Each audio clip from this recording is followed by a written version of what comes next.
मैं doctor Ompal Arya, MD Ayurveda, HOD, professor, विभाग रसशास्त्र एवं भेषज कल्पना, college Shri Ram Ayurvedic medical college and hospital, Badtapur bypass road, Meerut. मैं आज रसशास्त्र के अंतर्गत उप रस वर्ग में पहला द्रव है गंधक, जिसको हम इंग्लिश में सल्फर कहते हैं और संस्कृत में गंधक और हिंदी में भी गंधक कहते हैं, और संकेत है इसका S। परमाणु भार 32.068, परमाणु क्रमांक 16। इसके पर्याय हैं गंधक, गंधपाषाण, बली, सौगंधिक, नवनीत, पामारे और कुष्ठारे। गंधक की उत्पत्ति पर्वतों के ज्वालामुखी, जलप्रपात, गौदंती, माक्सिक आदि विविध खनिजों से प्राप्त खानों से प्राप्त होता है। रसशास्त्रीय ग्रंथों में क्षीर सागर के मंथन करने पर अमृत के साथ इसकी उत्पत्ति तथा देवी पार्वती की रज से गंधक की उत्पत्ति का उल्लेख मिलता है। इतिहास। चरक संहिता में चिकित्सा हेतु अनेक रोगों में गंधक का उल्लेख मिलता है। रसशास्त्र के ग्रंथों में पारद के साथ मिलाकर औषध रूप में भी और धातुवाद के प्रयोग का भी उल्लेख मिलता है। प्राप्ति स्थान। प्रकृति में गंधक मुक्त अवस्था और संयुक्त अवस्था दोनों रूपों में मिलता है। ज्वालामुखी पर्वतों के साथ और धातुओं के साथ भी मिलता है। गंधक सल्फाइड और सल्फेट दोनों यौगिक रूपों में मिलता है।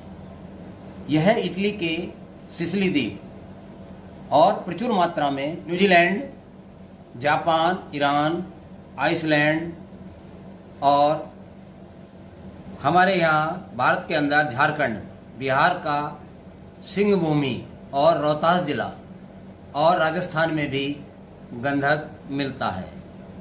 संयुक्त अवस्था में गंधक विभिन्न धातुओं के खनिजों के रूप में विश्व के अनेक स्थानों पर प्रचुर मात्रा में मिलता है। इसके प्रमुख खनिज मिलते हैं जैसे हिंगुल, कासीस आदि। गंधक के भेद। रसायनकार ने गंधक के 3 प्रकार का माना है: रक्तवर्ण, पीतवर्ण और श्वेतवर्ण। चूड़ामणि ने 5 प्रकार का माना है और वर्तमान समय में गंधक 2 प्रकार का होता है: आंवलासार और पिंड आकार का। गंधक का बाह्य स्वरूप शुक्रपिच्छ सदृश, नवनीत के सदृश, चिकना और कठिन स्निग्ध गंधक श्रेष्ठ होता है। गंधक में कई अशुद्धियां मिली होती हैं। इनको दूर करने के लिए हम गंधक का शोधन करते हैं। एक मिट्टी या स्टील के पात्र में दूध भरकर उसके मुख को पतले सूती वस्त्र से बांध देते हैं। अब एक लोहे की कढ़ाई में गौघृत के साथ गंधक को पिघला लें। इस पिघले हुए गंधक को कपड़े से छानने पर दूध से भरे पात्र में गिर जाता है। फिर गंधक को बाहर निकालकर गर्म पानी से धो लिया जाता है। यही प्रक्रिया 3 से 7 बार करने पर गंधक शुद्ध हो जाता है। शुद्ध गंधक की मात्रा 1 से 8 रत्ती। अनुपान जो है तक्र है। तक्र के साथ इसको जो है हम ले सकते हैं। और गंधक के गुण। गंधक रस में कटु, तिक्त, कषाय, गुण में सर, वीर्य में उष्ण तथा विपाक में मधुर होता है। आयुर्वेद प्रकाशकार ने इसके विपाक को कटु माना है। गंधक मधुर, कटु, उष्ण, कंडु, कुष्ठ, दद्रु, दीपक, पाचक, और शोषक होता है। गंधक सेवन के समय पथ्य: जंगल, पशु पक्षी का मांस और गंधक सेवन करते समय पथ्य के रूप में सेवन करना लाभदायक होता है। गंधक सेवन काल में अपथ्य: अत्यधिक लवण, अम्ल, विदाई अन्न का सेवन नहीं करना चाहिए। गंधक शोधन के उपरांत हम इससे गंधक रसायन का भी निर्माण करते हैं। शुद्ध गंधक में गौदूग्ध को 3 भावना देकर सुखा लेते हैं।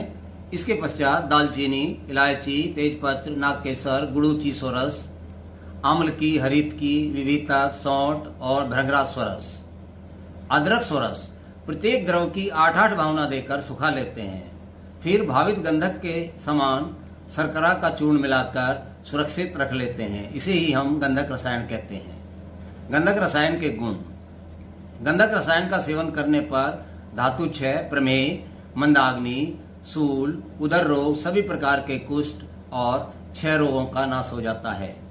यह अग्निवर्धक, बल्य, वृश्य और ग्रहण करने वाला होता है। इस गंधक रसायन को वमन, विरेचन आदि के बाद भी देह संशोधन करके सेवन करना चाहिए।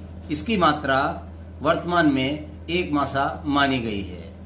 गंधक गंधनाशन उपाय: शुद्ध गंधक 500 ग्राम और दूध 1 किलो को पकाकर खोआ बनाकर सुअरचला स्वरस देकर पाक करें। इसके पश्चात त्रिफला को हाथ में डालकर ठंडा करने पर गंधक गंध रहित हो जाता है।